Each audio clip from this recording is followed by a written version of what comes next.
We are back, and I got some really interesting news today because we got Michael on board, who's going to be co-hosting as well and be part of the podcast. And we're obviously going to spend this episode getting to know each other a bit more, Michael. And part of the reason I wanted Michael on was I felt it's really great to kind of expand it into a more conversational podcast. And also, Michael has a background in emotional focused couple therapy. So we'll be focusing more on couples, relationships, which will be a big topic now on the podcast. Of course, we'll still bring in some other viewpoints so we don't become too self-indulgent. But yeah, it will just be great. And Michael also have a lot of experience in this field. So I'm super happy to have you here, Michael, and also just for the audience to get to know you a bit better. Well, I'm really excited and privileged and honored that you would ask me to be a part of this, Thomas. Yeah, I'm really excited. This will be fun. I love talking about what we do, and looking forward to bringing in some more EFT perspective and language. Yeah, that's what I do. I love emotionally focused couples therapy. I've been doing it for a long time, and looking forward to kind of seeing where this thing goes. This will be a lot of fun. Yeah, Michael, you know what? One thing that I'm so curious to kind of hear about is why EFT? Like, because there's so many different things that people can study if they want to do therapy or couple therapy. Why EFT, right? And I wonder what kind of got you, and I know you're really passionate about this, right? So I really would love to hear about what got you into EFT and why choose that route instead of all these different modalities that might be out there. Yeah. Well, I guess that's a good question because I started my program in 2010. And I went to a very interesting program that I really loved and look back with a lot of fondness, which is something that's really, I cherish that because since coming out and getting out of school and meeting other therapists, it's not always that people have a great experience in their grad school and their program tutors and professors aren't as kind and generous as mine were to all of us.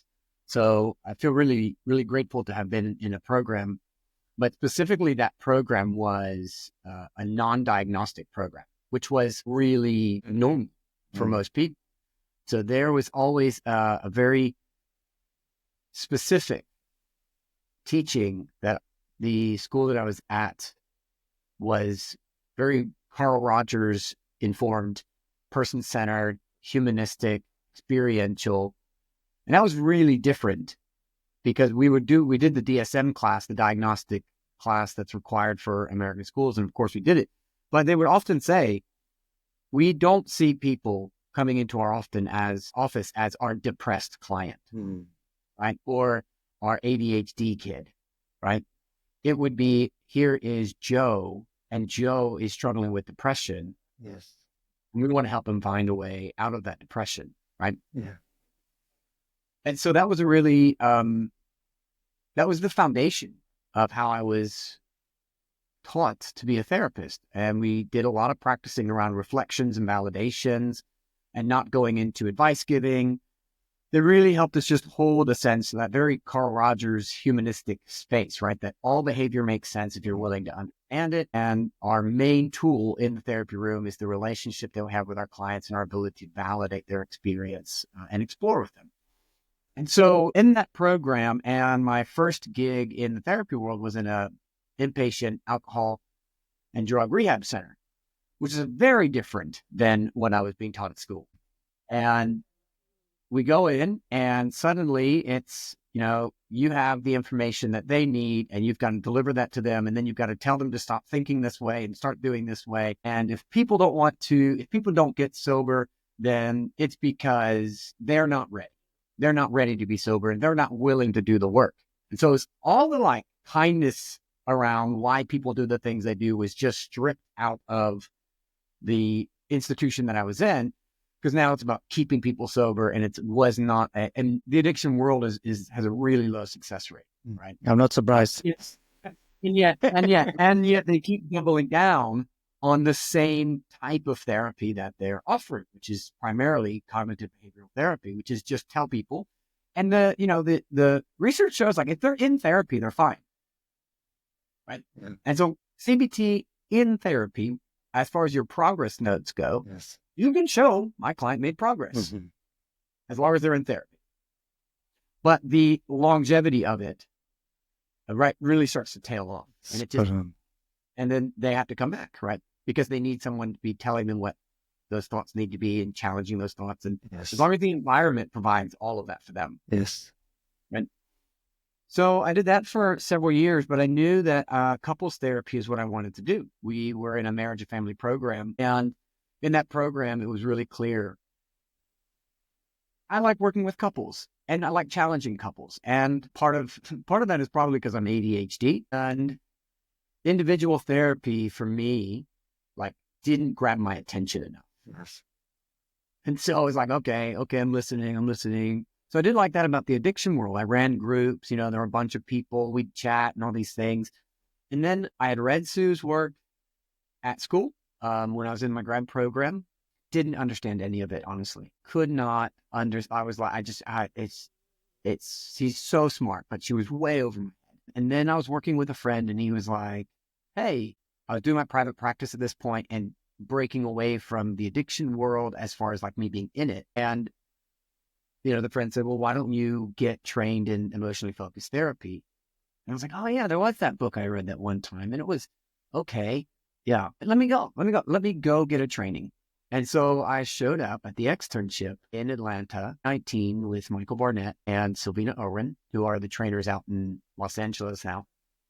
And they started talking about attachment, which is what my grad school was based in, was in attachment. We had a really brilliant professor who loved attachment.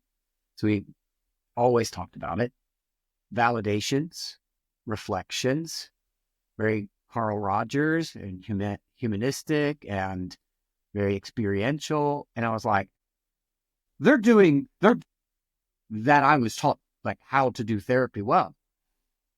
Except what they were doing was organizing it in a very specific way, right? That said, hey, use these tools. And I love woodworking. And one of the things that I love, because I love working with my hands as well, and it gives me a break from thinking a lot and doing stuff with my head in therapy. But when you make a table, right, you follow specific steps, right? Yes. So it makes sense to me that like, I don't want to grab a 300 grit sandpaper when I'm just starting, because it's not going to, I don't need it yet, right?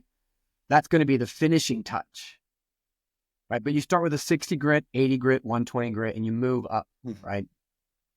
And then you get this beautiful piece of wood in the end. And essentially that's what EFT was doing, was saying, hey, here's the beginning tools. And you're really going to stay with these things. Then there's going to come a time where you start to see these things. And I was like, man, yeah, okay, this makes sense. I'm going to use these tools until I see the couple do these things. And then when the couple starts doing these things, I can go to this place, right? And this place is the deeper needs, the thing that I was like, this is what I want to do. Right? This is the space I want to work in. But I would work in it, as all therapists do, which is this like really deeply vulnerable place for people. And I would work with it in couples therapy. And, it wasn't helping. But what I learned in EFT was I hadn't helped the couple de-escalate. And so I would have them be very vulnerable with each other in my sessions, but their relationship couldn't tolerate such vulnerability, and they would end up more hurt. And so I wasn't helping people as well as I could. And when I saw EFT by the end of that externship, I left going, this is it. This is all I'm going to do, because it made so much sense to me, but it provided me a very particular map on not only how to help couples like go to depth and really help heal old traumas, attachment styles, all their wounds, but it also helped me see I can help couples in a particular way get to a stage where that work would be effective. Yes. Having a really clear map. So instead of walking into my sessions and going, I wonder what my couples are going to bring today, I walk into session going, I know where on that road they are, and I know where I'm going with them. Yeah. And so it feels really, it's so much, it's like I've got my hand on the wheel as a therapist today, far more than I ever did before I started doing EFT. Amazing. A long answer to Amazing. You know, that's so much. Like I'm like so many threads here. yeah, you got to cut me You off because mentioned anything you ask me about so EFT is going to be I up was to me. like, oh, we can go talk about CBT. I have lots to say about that. And you know, it was interesting when you said about that you weren't really taken into working with individuals. You said for me there was something else about working with couples where I could be fully present, pay more attention. And I think for me, because I had very similar, not that I found it boring to work with couples or individuals, but there was something about with couples, I had a real attachment figure, right? And if we look at pretty much all trauma, it's relational. Yes, you can have shock trauma where you fall off a horse, but that's pretty easy to treat, right? But any kind of other trauma is pretty much always has a relational component, right? Mm-hmm. But that means that often I found in individuals, it could be quite challenging because often you don't have that attachment figure or that figure who might have caused, right? But in couples, I suddenly had a live attachment figure who did want to be there, who just didn't know how to be responsive, right? And that gave me an opportunity to not just through cognition, but through a felt embodied experience, give them a new experience of what it means to have safe attachment, right? And that I found was just so much. Exactly. Yeah. I know we talk about individual therapy. Yes, we build the relationship, but it's never going to be the same as a close attachment giving them that response, right? So, no, it's not. So this is why I think it was just something about here I have the opportunity for something that is very close to them to be able to help them re-engineer so they can actually meet these cues that they're obviously missing when they come into couple therapy. That's why they come in the first place. And I found that was so helpful, not just for the couple, but also for the individual, whether they had anxiety or depression. It started suddenly alleviating, right? And those symptoms got much better as they started having a more safe response. So I'm like, it's kind of like, and this is why I also said when you said cognitive behavioral therapy, I want to talk about this because I think it got very, I'm not saying it doesn't have its place. Every tool can have its place, right? But I think it got very glorified because it was something that was very easy to research. It was very easy to measure. Can you now stand 3 feet closer to the spider, right? And often it worked with very simple phobies. And as you said, it might have positive outcome while they were in it. But often we saw when they did more long-term studies later that it was not very effective. And that's exactly because it didn't deal with the underlying cause of the behaviors, right? We often diagnose and say you have X, Y, and Z based on the behaviors we are seeing, right? And we're not necessarily addressing the underlying cause. And I think this is what fascinated me about attachment, that it really seemed to get to the underlying cause of a lot of these things, depression, anxiety, and other disorders that we might see. And that really fascinated me to see how it's like we address all of it, but in one. And I think for me, the fascination actually came on a personal level. For you, it sounded like it came on a professional. For me, it came, you know, when I was going through separation and I sat down and I thought, what is it I'm not getting? Because obviously I have some part in this, right? It doesn't mean it's all my fault, but I have some part. And I picked up Sue's book, right? I bought this. I went on Amazon. I started reading Hold Me Tight. And it was almost like stepping into the Matrix. I just got it. As I read it, I could see all my previous relationships were like right there, and also my own behaviors. And instead of being angry, I suddenly just felt this compassion because I could just see we're all doing the best we can with these adaptive strategies that we were learned. And when we are in fight or flight or in stress, then we will always revert back to these default strategies if we are not aware of what's going on, right? So it wasn't that I was a bad person. Yes, I had made mistake. It wasn't that my partner was a bad person. And it took away, I think, all this blame and shame and just said, hey, we really did the best with what we were given. And you know, I love, there's a Christian Neff, or what she's called, to talk about and do research on compassion. And it's very fascinating how they found that actually, you talked about this program you were on with addicted people, right? And actually shame does the opposite. It prevents people from changing, right? It inhibits change, even though we often thought if people feel bad about what they're doing, they're more like, no, it's actually the opposite. They're more likely to fall back into those behaviors. That's right. And that's what I found, right? When I suddenly got this and I could be more gentle, both towards myself and also now towards the partner that I have, suddenly change become much more possible, right? So that's something that I just found really, really fascinating. Yeah.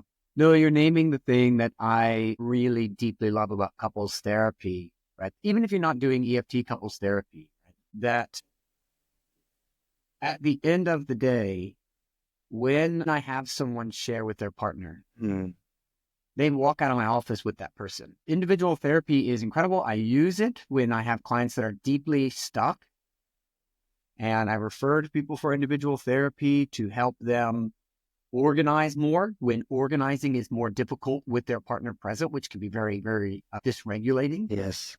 So that they can come back to couples therapy and help their partner understand what's happening. Yes. And sometimes people do need their own space to do that. So I want to make sure, I want to be very clear that I don't think there's no place for individual therapy. Absolutely. It's an important part of our work. And when I finish with a couple and they leave my office for the last time, they leave there with the person who has walked the deepest trenches with them. Yes.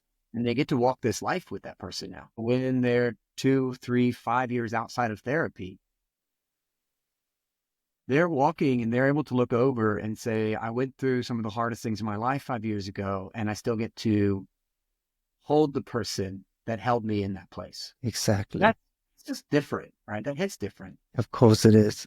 Amazing way to leverage partners as their most significant attachment person. Yeah. And this is something that I think when I read Sue's book, I remember back then that suddenly gave me this sense of warmth, was that actually there's it's part of our biology, the need for another, right? We are not meant to do life alone. And I think I very much have this idea that, we grow up in a very individualistic society, right? That is, we glorify the more individual we can be and independent. And of course, that's there's great a place. American, pull yourself up by your bootstraps, right? Yes. You're up. Yes. And of course, there's a place for being able to do things ourselves and not being only dependent on others, but it's about the balance, right? And I think often we have moved out of balance. And there was something about just saying, hey, it's okay that I need other people, and being able to, even, I know this is a totally other topic, but there's a lot of talk about men's mental health, right? Because men haven't learned often that it's okay to rely. We know that men often suffer much more emotionally when they go through separation than women do, because women tend to have, on average, more support network that they can rely on, meaning they're not suddenly completely alone. A lot of men give up most of their friendships and support network when they're married, and suddenly when it doesn't work, they found themselves very isolated, or they have friends, but they can't talk to them about their emotional distress, so they try to numb it with alcohol or go watch a football game, right? And therefore they tend to show up with more psychological distress, right? And mental health issues. And therefore, I think it's so important, this message, that actually we do need other people, right? And it's also okay for men, for all of us, by the way, not just men, but to have this, hey, we can rely on other people and I'm not meant to do all this on my own. And for me, that was so helpful also just personally, because I started allowing myself to reach out more, to other men for support, etc., and to my friends. And that changed my relationships, not just in partnership, but also all my relationships outside partnership too became much more warm, much more close, as I started allowing myself to ask for other help, to say my friends, hey, actually, I'm struggling a bit today, right? And suddenly I started having a sense of support that really grown, right? And become very significant. So I think I also just want to highlight how these impacts can even go outside just the therapy room, right? And what we do with the partner, it really ripples into all the different relationships. You're 100% correct.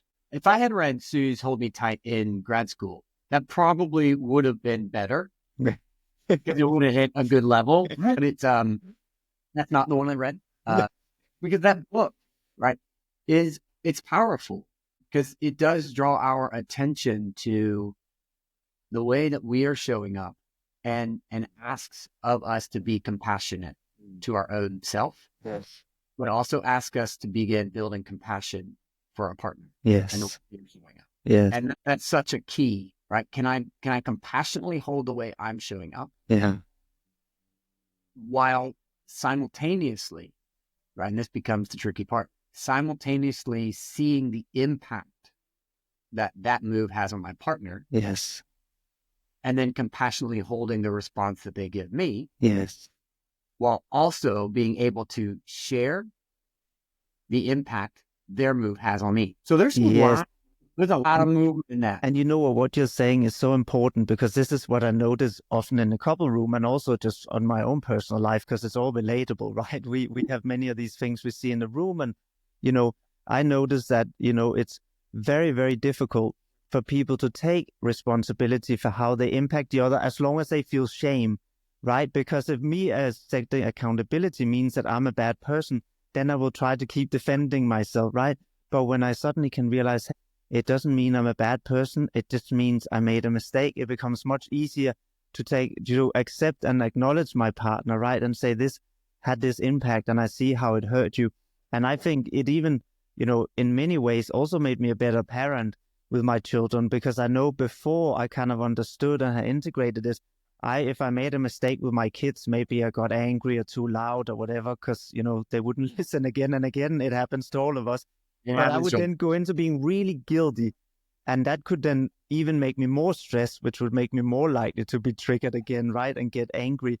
So it would be like a negative spiral. But after understanding this, it was much easier for me to give you compassion and say, hey, I probably overreacted. It doesn't mean I'm a bad dad. It just means I messed up and now I need to go repair with my kids, right? And that now, of course, help them learn a good framework, right? For how it works when we have fracture, which we're always going to have, right? There will always be some fractures in life. So yeah, I just found that really fascinating, that often we have to address this shame that there is, right? Before we can even acknowledge. Yeah, that's huge, right? Because if you want to find something to hit the shame button, just go to parenting. It is so easy. If you want, what does shame feel like? Become a parent, and then you'll just feel it all the time, right? I have 3 kids. My kids are 11 and about to be 9 and 6. And there's not a day that goes by that shame isn't inviting me to come and camp. Yes. Right? And yet I know that if I go camp in shame and something starts to go off with my kids, like they don't listen for the 100th time that I've said it in a kind and gentle voice. Yes. If I go camp in shame, I am going to react quicker. Yes. I'm going to make more mistakes. And shame doesn't allow me to trust in good enough parenting. Yeah. It really doesn't allow that. Yes. And what shame can do is come in and grab all other feelings, whether they're frustration, whether it's sadness, even joy. It pushes every other emotion out of the room. Yes. And I no longer have access to it. All I have is shame and the strategies I have to make it stop. Yes. Which for many men become yelling, walking away, leaving, shutting down, like just shut, because, it's like it's like shame comes in and all the other emotional breakers flip. But the only way to turn off shame is to go turn off the whole house. Yes. Right? Yes. Like pull the main breaker down and go, I can't feel anything because if I turn anything on, shame is there to meet it. Yes. And that's really, really hard on their partners and their kids. But this is all that we were given, right? We weren't given, as men, just to name a few things there, we weren't given a lot of tools, right? We were honestly, if you showed up emotionally, and maybe this is changing some today, but for gentlemen around our age, if you showed up emotionally in the locker room, that was an invitation to being like punished. Yes. It was ribbing and it was joking. And I love that culture of just joking with each other and being able to make fun. That's really, really fun. That's like, if you want to get to know me deeply, like you're going to have to laugh with me. Like that's my gateway. We spend our life doing like sad work. Like, I feel like my friend and you won't with me. I'm like, you're not going to be really deep friends. You want to know my heart. You gotta open the gate through laughter. Cause I got to know come up and spend some time with you in my heartedness. Yeah. Well, as men, we weren't given the tools to even acknowledge emotions. Because to acknowledge them was then to say, oh, well, I was the person that you would say as a kid was, what are you, some girl, right? Because emotions were given to girls. That was it. That was the girls' world. But what we didn't know was, what we weren't taught was that emotions are humanity. Yes. Like what makes us human. Yes. It doesn't make us male or female. It just makes us human. And so we end up cutting off, disowning the whole part of our own humanity. Mm. And what all that research has shown is for the avoidant, which is normally male, I mean, that's normally, obviously there's loads of withdrawers that are female, but the avoidant attachment style has a higher emotional distress Yes. than the anxious attachment style, who's the visibly distressed one. Yes. Right? Anxious attachment is spinning, and you can see them spinning, and they're yelling, or they're getting upset, Yes. or they're slamming something down, or they're throwing something across the room. Like they're the ones, and everybody would look at that person like, oh, they are completely dysregulated. They're so upset, and their partner is just like, wow. Right. And everybody goes, he's so calm. Yes. No, internally, not calm, way actually more distressed than their partner. And then all that distress, there's nothing else to do but shut off. Right. It's like, boom, flips and the lights have to go on. Yeah. You're so spot on. You know, there's so many things I want to say to what you're saying here, because so many topics. You know, you talk first about the parenting, right? Yeah. And how we need to allow ourselves to not be perfect parents. And I would even say perfect parenting is harmful, because kids have to have some sense of resilience, meaning overcoming challenging is like overprotecting them. And kids have to experience fracture. What's important is that we learn how to repair, right? The issue happens when we can't repair with them, right? And it's just left. Then they don't learn that process. But actually, I would even argue that some rupture has to happen for them to grow up as functional, confident adults that know, hey, I don't have to be afraid if there is some conflict in my relationships, because I know conflict can happen, and it doesn't mean people disengage or disappear. We come back and we sort it out, right? So I think, you know, that's so important to make mistakes, right? Because we're all going to do that. And there's research that shows the minimum attunement for a parent is around 30%. Yes. What we need, right? That's really encouraging. Yeah, it is. Optimal is around 40-ish. But they said, like over 70% attunement. Yes. Right, is harmful to the child. Yeah. I mean, you're always there, always responding, always because the child doesn't develop a sense of their own identity. Exactly. Given enough space. Yes, to get autonomy. Exactly.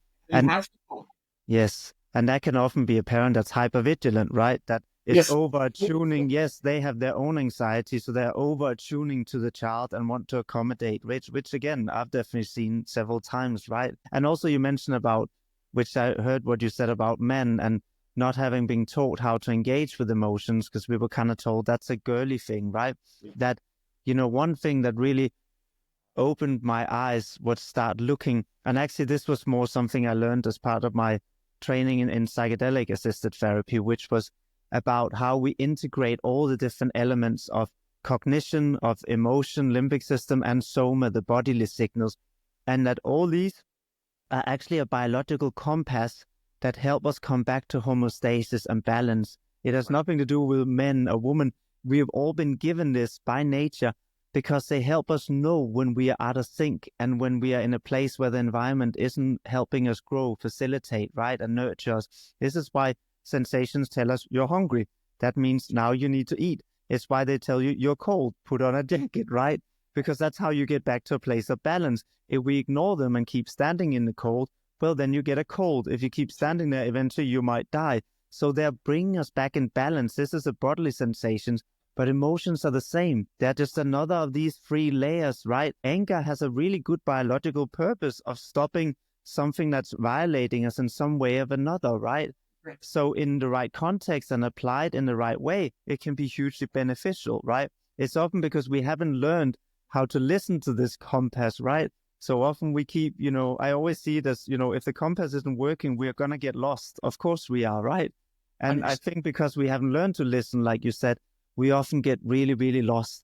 And then we end up in a therapy room right? Because we don't really know how this compass works, and then how are we meant to understand the other if I don't even know how my own compass works, right? Yeah. So yeah, I think that's a really important point, that, we need to start framing this more and understanding that emotion isn't about being a female thing or a male thing. It's a biological thing that really help us navigate this world and how this organism can come back in balance, right? When I'm running an intensive outpatient program, and for those that don't know what that is, it's a program for people that are addicted. They've either finished a residential space and they need to work. So it's an evening program that runs 3 nights a week for 3 hours each night, and then you do individual therapy, and it's usually about 10 weeks.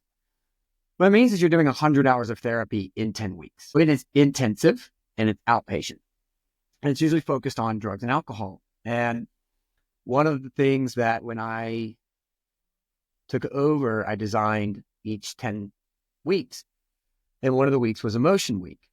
Yes. And I would start with just, usually was, and generally was a group of men. And I would start by putting head categories of emotion on the board, right? Just going happy, sad, confused, hurt, angry, up on the top. And I would just say, let's come up with as many emotional words in these categories as we can. And oh man, I mean, if we could get 4 words a category, that was as good as we could get, right? Literally just didn't have language to describe an experience.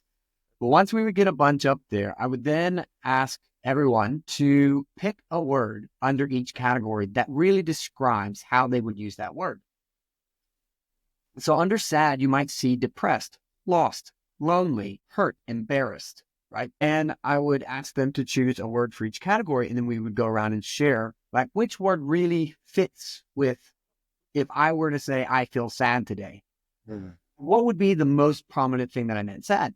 And so often you would have someone say hurt, and then another person would say lonely, right? And those are really different experiences. But they both get shoved into the category of sad.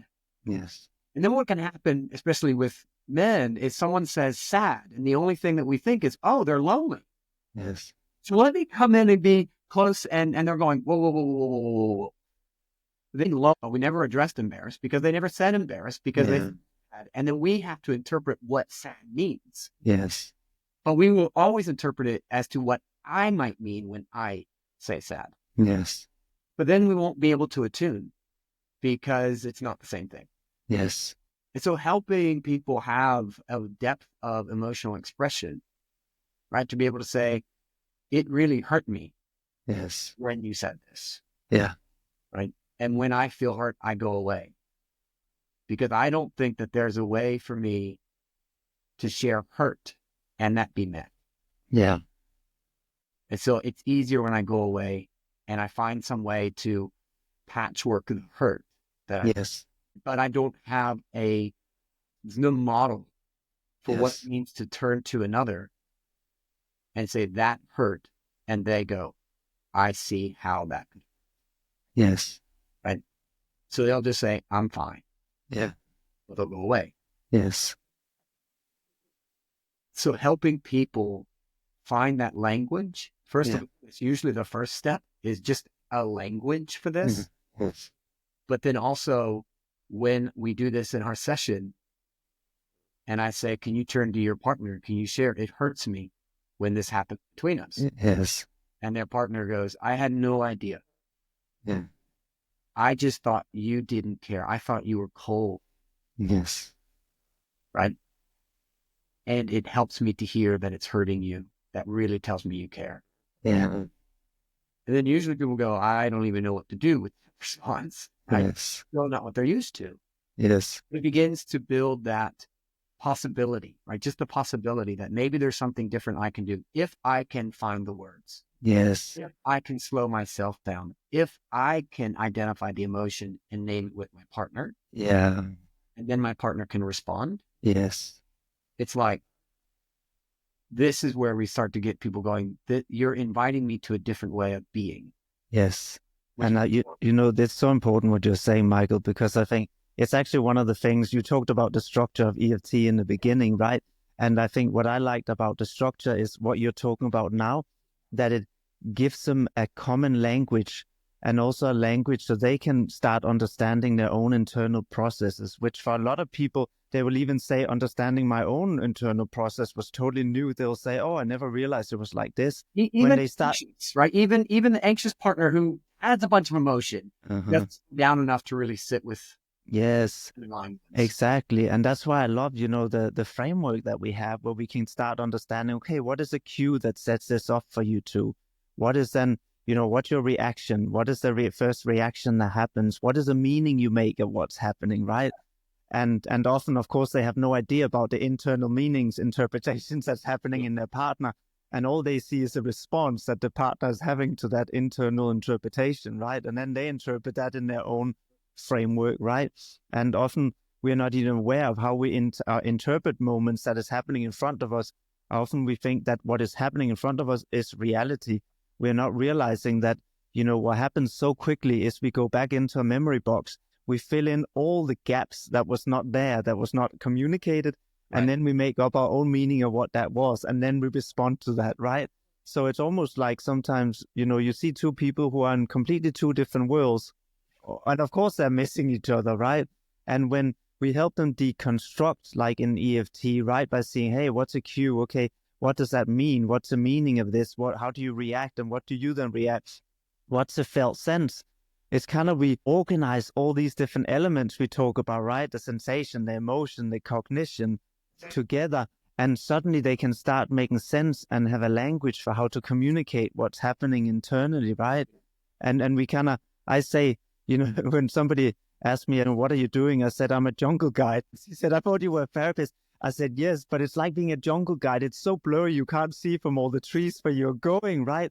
And what I'm doing is I'm stopping you not walk down to the crocodiles or where all the snakes are, which is why we interrupt, right? I interrupt and I say, wait, let's slow down when they start, And I say, I know that this path leads to the waterfall. Right. So really, I'm not a therapist. I'm a jungle guide. Yes, I just know that if you walk this way, you walk straight down to the crocs, right? And it's like over there. You don't go there. Yeah, exactly. That's neat. And I think you're so spot on with, it's really helpful when we create that language, because if I'm speaking Chinese and you're speaking English, then it's really difficult for us to, and we're going to misunderstand each other. And I will start getting irritated with you and you will start getting irritated with me. And it doesn't mean you're a bad person or I'm a bad person. It's just because we can't reach each other, right? Yeah. So it's kind of like giving them a common framework and a common language so they can actually start hearing what the other person is saying. Yeah, it's, one of my clients put it really simply and profoundly, and we were reflecting on what has really changed in their relationships. And the client said, for a long time, when their partner would bring a problem to them, they said, what was so frustrating was I just wanted to help. Right. And I thought they were bringing me a problem so that I could help find a solution. And then the solution just got more bad feedback. Yes. They got more frustrating. Yes. And then they said, but I didn't know they were looking for soothing. And they said, once I knew they needed soothing, not solutions. Yes. That was a game changer.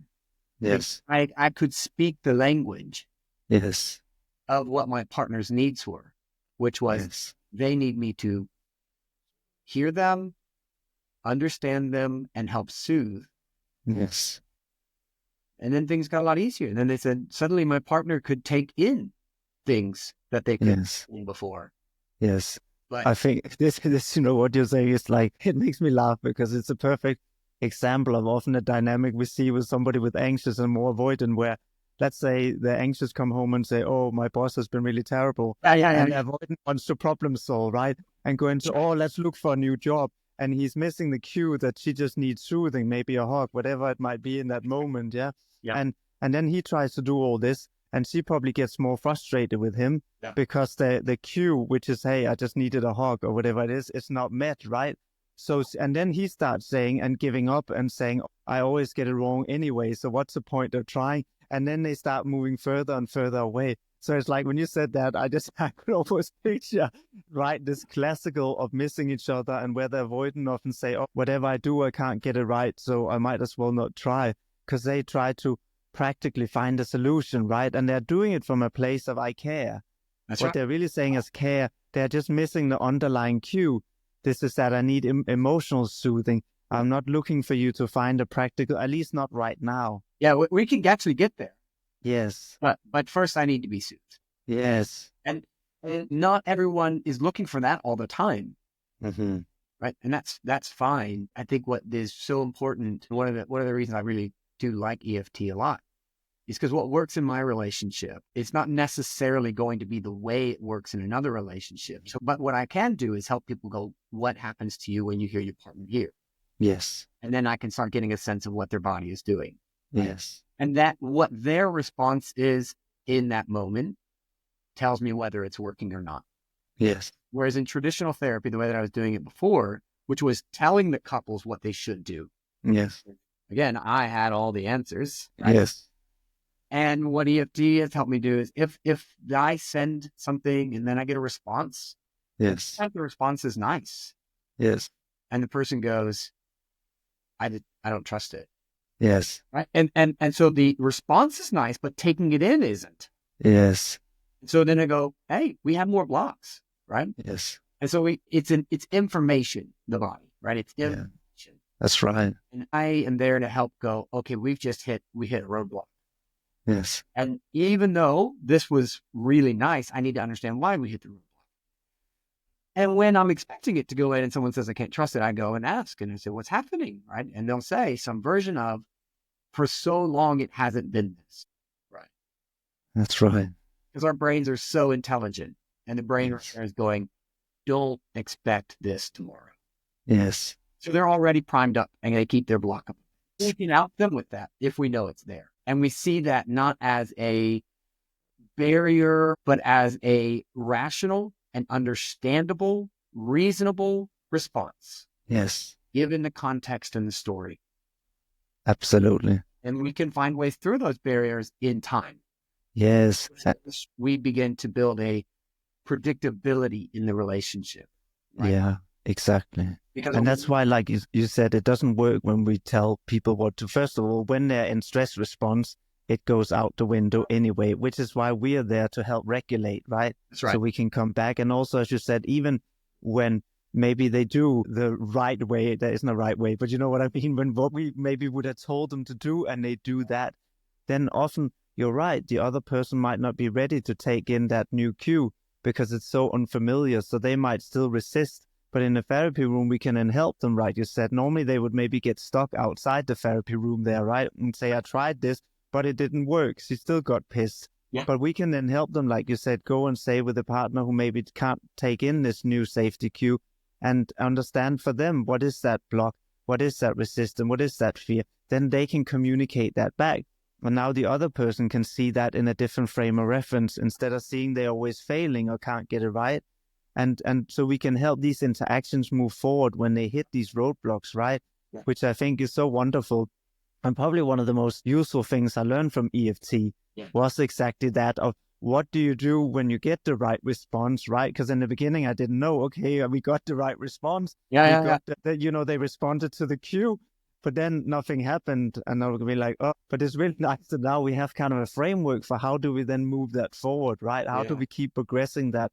Or what do we even do if there's a hostile response, right? Yeah. And to be honest, when I started, I didn't know what to do with that. Now, of course, luckily we have a framework, right, that can help us with what do we do if suddenly somebody's softened and the other one, how do we then make sure they don't get hurt, right, from having shared, so they go back into protective? How can we step in and protect them, right? How can we call that catching a bullet? That's right. It's because it can be really hard to. Yes. It can be so hard to either vulnerably share with a partner and a partner have a bit of a negative response, right? Yes. And that can hurt deeply. Yes. They took a big risk. It can also be hurtful when someone takes a risk and another person really shows up, right? Yes. And I think about another client that I had when the response was beautiful. And they had been together, married for 30 years. And this partner had been asking for that response for 30 years. And then the response came. And the client looked at me and said, I am just so angry. Yeah. And I can't even, no, I know he's doing exactly what I wanted. But the minute he gives that to me, what happens? Where were you for 30 years? Yeah. Right? Do you get this is what I've been asking for? And the minute it showed up in the room, it hit all the pain of Yes, the of course. years. Of course it did. So we have to kind of go, whoa. And so the partner was just deer in headlights. Like, what just happened? I did the thing, right? I just did the thing. And unfortunately, doing the thing now doesn't erase not doing the thing for 30 years. Yeah. Right? And so that was living in her body quite profoundly. And it took some time. And again, just holding both truths, right? I see my partner doing something different. Yes. I do feel grateful they're doing it. Yes. Even while they're doing it, I feel the hurt. Yes. Of not doing it for 30 years. Of not having had it, yeah. Holding both can be very, very delicate and difficult for couples to do. Yes. It's a difficult skill to learn. When we did a baby reveal, gender reveal for our second child, my third child. My son, upon seeing he was getting another sister, was so upset. When I checked in, he was just upset because he goes, I wanted a brother, right? I don't need another sister. I have one. Like, I don't need another truck, right? That toy. I want a toy. Right? And so we just validated that with him, right? The frustration and the letdown that he felt. But then he comes back, right? He was 6 at the time, and he comes back and he says, but I am still excited. Right? I am still excited about having another sibling. I was like, yeah. I said, that must be really interesting, feeling both excited and disappointed at the same time. Yeah, dual emotions. Right? Yeah, that's right. It's really taught. And it's really, really like holding him in that moment of saying, wow, you are feeling excited and disappointed about the same thing. Yes. In the same moment. Yes. That's got to feel conflicting in your body sometimes when not all of us is jiving. Right? Yes. And that can be hard for people to navigate on their own, right? As just like even the example here for even, a child, of course, but also adults. And I think that's why nobody's ever done that for you as a child. Yes. You that's have right. no idea how to do it, right? That's right. Well, you're going to get drowned out by one. Right. Yeah, that's absolute. And, that's why I think this whole idea of part works is becoming very popular in a therapeutic setting. There can be different parts present at the same. I can even feel happiness and joy and anger at the same time as you say, if suddenly I crave something for so many years and suddenly it comes, there can be suddenly the anger of not having had it, right? There can be sadness of grieving that time I didn't have it. And there can be the joy of suddenly getting it now. It can all come in. And that can be very overwhelming for people to have all these conflicting. And like you said, because we haven't learned to listen, to give language and realize that, all this can happen at the same time. Right. If you don't have the ability to listen to two songs when one of them is a little bit louder. Yes. So in this moment, the anger was a little bit louder. Yes. And it drowns out the others. Yes. But in holding the emotion with a client and going, I see it, I hear it, I even understand why you'd be so angry. Oh, yes. You are, and really validating. Yes. Right. And what it does is it turns down that volume. Yes. When we come in about we need, this is what we is known as, it's not self-soothing, it's co-regulation. Yes, that's right. That's right. That's right. That word was exactly. That's right. It's co-regulation, where I come in and say, I see you. Yes. Get it. Yes. It makes sense. And then suddenly the volume turns down on the anger. Yes. And then I can ask, I'm also wondering, what else is happening for you? Right? Yes. You're so angry, and yet this is the thing you've been looking for. Mm-hmm. And then they're able to go, yeah, I mean, that I am like that. It does feel good. Yeah. It does feel good, and it's angry. Okay, we can hold both. Yes. We can hold both.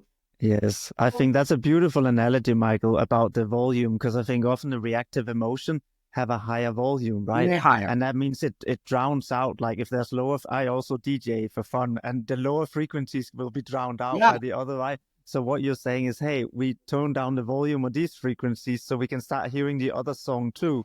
And actually, that's how we blend songs when we DJ. Very similar to what we do. We are doing emotional. It's fascinating of all these roles. We're emotional DJ. Seriously, I was just thinking we need new terms than a therapist, because we are jungle guide, we are emotional DJs, and we are also bodyguards, like you said, catching the bullet. Yeah. So I saw us jumping in slow motion there with a bulletproof vest on. So we are bodyguards, emotional DJs, we're jungle guides. I think that's what we need to put on us. It's much better than the therapy, I'm not a therapist anymore. We're an emotional DJ. Good. Sounds so much better, doesn't it? I love it. That'll work out. And you know what? To some extent, it's true. It's actually a good analogy, because that's exactly what a DJ does. They basically blend the frequencies so we can start hearing them. And if one is drowning out the other one, it doesn't work. The songs doesn't mix. One will just become one sound. Yes, and that's exactly what you were saying now about emotion. That's exactly. I love that you're taking this analogy to a place that I had no idea how this all works. So yes, love this. This is so cool. So it's like that's basically what you're doing, except we don't have of course, a mixer where we can just zone down the mid frequencies. If we had one like that for emotions, that would be like, down with the anchor a little bit. That's enough there. That's what the movie Inside Out, right? They have the big emotional board. Yes, exactly. It's just that's it. And until we have good reason and a safe space to be able to do that, right? Yes. And I want to emphasize, it's not just a safe space, but it's a good reason. Yes. Right? If I turn down that anger, and I share with you, I need to have a response. Yeah. Because if I don't have a response, I don't have a good reason. And if I don't have a good reason, I will not do it. Yes. Right? The good reason must be there, and which is then always seeing the good reason is because that's how my partner comes close. That's right. That's right. Come close. Or that's right. Turn the music on, right? In the first place, right? The avoidance. Yes. Totally. And you know what?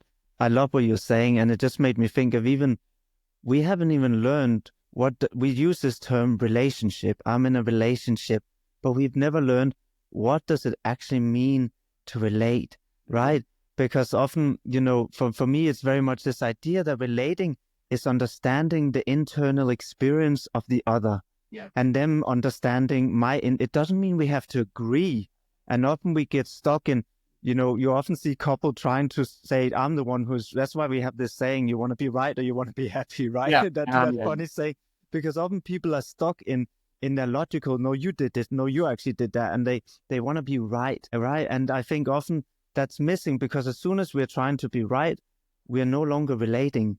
Right. Relating has already stopped, because we are not trying to understand what is the other person's internal experience, right?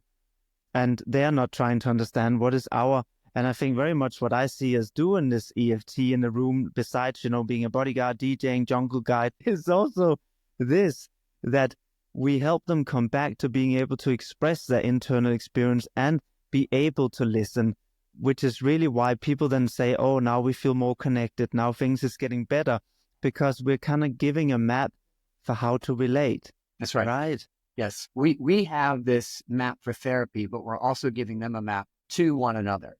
Yeah. So one of the phrases I use a lot is helping get a really clear message is I'll say some version of, it's like trying to land a plane at night. Yeah. I don't turn the lights on. Yes. Right. And I don't clearly light up that runway as nowhere to land. Yes. And that's the hard and difficult job that I have, because I have to slow down enough to be able to share that with my partner. Yes. And if I can, then my partner can have a clear runway, and with some guidance at first, right? Because some partners don't know how to respond. Yes. We guide a response just like you would learning anything. It's a new skill. You're going to need time to learn. Yes. If we can help people find a way to light the runway up and feel confident landing the plane, yes, we give them a road to each other. Yes. And we give them a new road to relate. a new road. People come to my office, and at the end of it, they'll often say, and I'm sure you've heard this as well, which is, we came here for better communication. Yes. And we had no idea how far that would take us. And we never even knew that it was possible to have this kind of relationship. We didn't even come here for that. Yes. We're leaving here with such a big gift because now we know we can get lost in the jungle together. Yes. And because our compass works, Yeah. we have trust in one another, Yes. we can find our way out. And it's not so scary. And we don't have that guide with us all the time anymore. Yeah. And that's what's so rewarding about this, right? Just what you're saying now is that people come in and say, it's the sex life, or he doesn't help enough, or our communication doesn't work. And they leave with a completely new picture of how to relate, because, a lot of people coming into that therapy room have never had that model, right? They never had that model. So their responses make total sense, right? They make total sense. And which is why attachment theory is helpful, because they help us see this compassionate lens we started talking about. Instead of being judgmental just of the behavior, we see what is behind motivating that behavior, right? And it's so beautiful to, like you said at the end, to suddenly see them walking away with actually a whole new way of relating to self, to the other, right? It's amazing to see after a while a couple coming in and start being able to do this themselves. And I had a couple not long ago, actually, that I said, you don't need me anymore. You don't need me anymore because you're doing this yourself now. And that's, like you said, that's a beautiful part, that unlike when you described CBT in the beginning, where you said, yeah, it worked when they felt, but they have to keep coming back. What's wonderful about this is once they have it and they have had enough experiences in the therapy room of it working, of having response, they start doing it themselves at home. And eventually they don't need us anymore. No. Well, that's probably a good topic for another time, is to kind of name why is it that it's so effective, right? And it has to do with accessing the places in our brain that hold our memory. Yes. Right. And that emotion is what wires all of that. Yes. And this is the profound reason why EFT for me became, a lot of therapies can do things like this, but I think EFT really, really leverages this part of therapy, which we could talk about this in another episode. Essentially what's called memory reconsolidation. And it's by accessing the emotional part of the brain in the deepest sphere. And in the moment when that emotion is incredibly online, very hot, very, very scary, you ask them, could you even turn and share this with your partner? And they're going to say, no, couldn't. I would never do that. Yes. Right? Because this is where they hold their deepest fears. Yeah. It also is what wires their brain to use their protection. Yes. And so when you hit that spot and you have them help them find a way, even in that fear, reach to their partner, it literally changes the brain state. Yes. And creates new pathways. And so they don't just leave with like a new they don't leave with new tools. When they're in therapy, they leave with a new brain. Yes. I mean, absolutely. Oh, you're spot on. I wish we've been replaced. Totally. I wish that, we could have like a MRI live and they could see what happens, because it's like when they come in, their amygdala is firing and they're seeing their partner as a threat, right? And they're responding in that way by retrieving, attacking, whatever it might be. And like you said, at the end, when we suddenly tap into compassion, you will see this part of the brain calm down, right? And this is also why we don't address the logical solutions like some other therapists will try and find compromises. We deal with this first, because we know that when the amygdala starts slowing down, then we can access the logical part far more too, right? So suddenly at the end, it becomes relatively easy to solve most of the logical issues that were presented, right? Once we had addressed and have this map and they had repeated experience, most logical solutions become pretty easy, right? And I have seen people suddenly be able to solve things they've been fighting over for half a century, it's like, right, through a whole marriage. And suddenly they can sit and resolve it in one session. But I would never start there, right? Because, and this is like you say, because first we go in and we work with the emotional and somatic part of the brain, right? And once we're able to soothe that, then we can go back at the very end and look at, okay, what are some of these adjustments you want to do, right? But it's not where we start.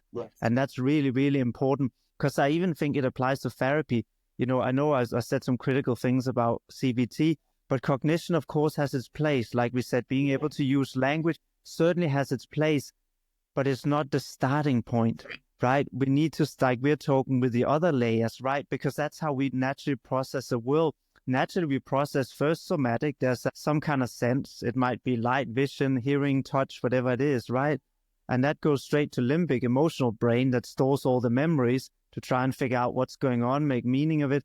And then cognition comes on online where we kind of know, oh, he said this. I can't believe he said that to me. He must not like me. But it has already gone through these others. So it makes sense to work from the bottom up instead of from the top down, right? And I think that's what EFT also does, right? It helps us work from a bottom up. And then, yes, we will get to cognition. But you know what? You and me can speak for hours, Michael. So I know that the audience also need to chill or get to work or whatever they're doing. So I think we should continue. And what we really want to encourage people who are listening to do is to send in questions to us. Because what we want to do is we want to start answering your questions that you have about relationships, about your partner, about yourself. So ping in questions if you have anyone. I'll put down below how you can send us any questions that you have. And we will also in the future start streaming these, live streaming them, which will give you an opportunity to ask questions live in the chat where you can join. Or you could even do, I think it's possible to do live call-ins here as well. And then you can be on video or off video. That's up to you. Whatever you want, exactly. And you can get... There we go. So we want to make it more interactive. We want to make it more relevant to you guys. So I'll put the details in the description and you'll know how to do that going forward. But I'm so happy to have you on board, Michael. It's adding a lot. And I love your perspectives, your metaphors. And, there were some things you shared about your client where I just felt the softening in my own nervous system. And I hope people listening are getting that too. So it's been awesome, man. And I look forward to doing more podcasts with you. All right. Yeah, this has been great fun. I look forward to seeing where it goes. Super, super happy for everyone listening and looking forward to your questions and finding a way to talk about them that will hopefully be kind of helpful for everyone to be able to distill and internalize the things that we're talking about so that they can improve not only romantic relationships, right, but all relationships, right? Relationships, being a child to a parent relationships, worker relationships, right? All of this, right, applies to every type of relationship we have. That's right. Spot on. But we look forward to seeing you again, Michael, and then also the audience again. So we'll check in soon. All right. Bye now.